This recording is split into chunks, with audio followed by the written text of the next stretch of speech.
Hi babies, welcome to Jaslin vlog. இன்றைக்கி ஒரு புது சமையலோடு வந்திருக்கேன். வாங்க என்னென்னு பார்த்துடலாம். ஃபஸ்ட்டு நீங்கள் பேன் வச்சுட்டு அதில் நல்லெண்ணெய் ஊற்றி அதில் கடுகு கருவேப்பிலை போட்டுக்கோங்க. அதுக்கப்புறம் நம்மக்கிட்ட இருக்கிற பேசிக்கான வெஜிடபிள்ஸ் எல்லாம் அதில் கட் பண்ணி போட்டுக்கோங்க. என்ன வேணால் போட்டுக்கலாம், ஒன்றும் பிரச்சனை இல்லை.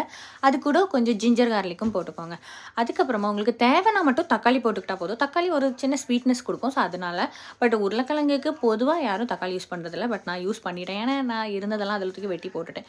அதுக்கப்புறமா கத்திரிக்காயும் போட்டு நல்லா ஃப்ரை பண்ணிகிட்டு இருந்தது. லைட்டாக எனக்கு மைண்டில் வந்துச்சு, பேசாமல் இதை கிரேவி பண்ணாலோ அப்படின்னு சொல்லிவிட்டு டக்குன்னு தண்ணி அதில் கொஞ்சம் ஊற்றி கொஞ்சம் நல்லா கிண்டி விட்டுட்டு அது லைட்டாக வற்றி நல்லா வெந்து வந்ததுக்கப்புறம் நான் எப்போவுமே சமையலுக்கு பேசிக்காக போடுற இந்த 3 பவுடர், மஞ்சள் பொடி, வத்தல் பொடி, அதுக்கப்புறமா கரம் மசாலா. கரம் மசாலாவுக்கு இப்போ நான் பெரிய அடிக்ட் ஆகிட்டேன்னு சொல்லுவேன்.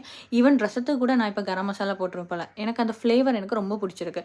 ஸோ இதெல்லாம் போட்டேன் அண்ட் ரொம்ப நல்லா இருந்துச்சு. நான்வெஜ்க்கு மட்டும் நான் வந்து யூஸ்வலாக மல்லி பொடி ஆட் பண்ணுவேன் அண்ட் இதெல்லாம் நான் அதை ஆட் பண்ணலை. பட் எல்லாம் முடிச்சுட்டு ஃபைனல் ரொம்ப நல்லா இருந்துச்சுங்க. எனக்கே ரொம்ப பெருமையாக இருந்துச்சுன்னா பார்த்துக்கோங்க.